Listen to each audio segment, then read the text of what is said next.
Hey guys, this is Ashley. I'm going to show you really quick how I use my unique photos to make funny memes to put on Facebook or inspirational quotes to put on Facebook using a unique photo.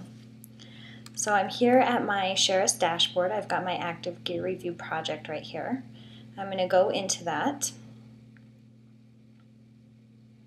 And I'm going to use a photo that I have because I'm going to write on it. So there's a variety of ways you can do this. You can use Flickr Creative Commons photos that are allowed to be altered.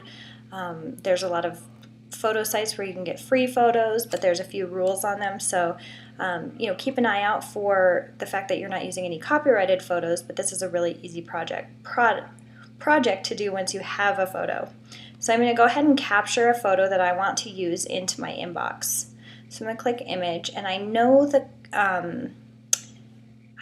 exact picture I want to use, so I'm going to, it's called bacon filled bacon omelet. Now I actually took this picture to use on one of my other sites, but because it's my favorite unique photo to use right now, I'm going to go ahead and use it for the active gear review site.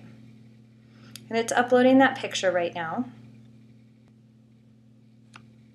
Alright, now that the picture is uploaded, you can see that I had taken a picture of an omelet that was filled with bacon, and now I can use this overlay text feature to write something on there.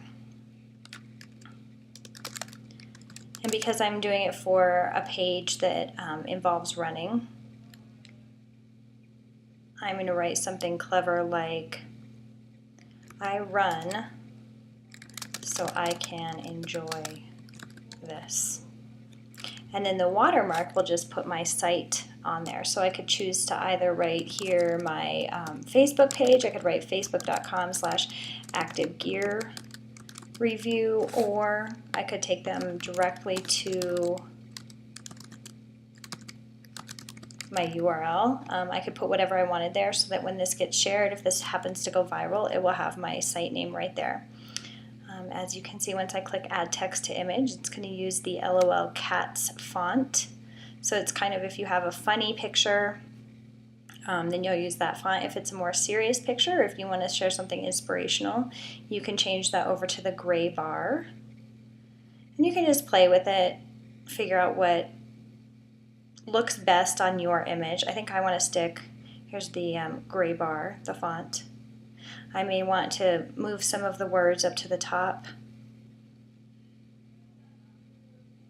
but for this one I want to stick with the LOL Cats font. And down here, as you remember, you've seen in other videos, if I didn't have an image to start with, I could search the Creative Commons, but I would want to make sure I was looking for ones that were allowed to be altered. So I feel like this looks pretty good, so I'm going to go ahead and schedule this out to share onto Facebook. And the purpose of these images are just to increase engagement so that later when I post items that require my audience to take an action, like if I post a product or if I post a newsletter sign up, these are just things that will increase engagement so that my reach grows, so that when I post those more serious posts, they reach more of my audience. I'm going to go ahead and click to share that to the page I want to. If I wanted to add a comment on Facebook right here, I could. And I can choose to share it right now. I can choose to share it in a couple hours. I could choose to share it several times over the next year. I can schedule that however I want to, but I want to go ahead and share this now. So I'm going to click now, and then I'm going to click post. And that's all there is to it. Now I'll be able to go look at my Facebook page and see that on there.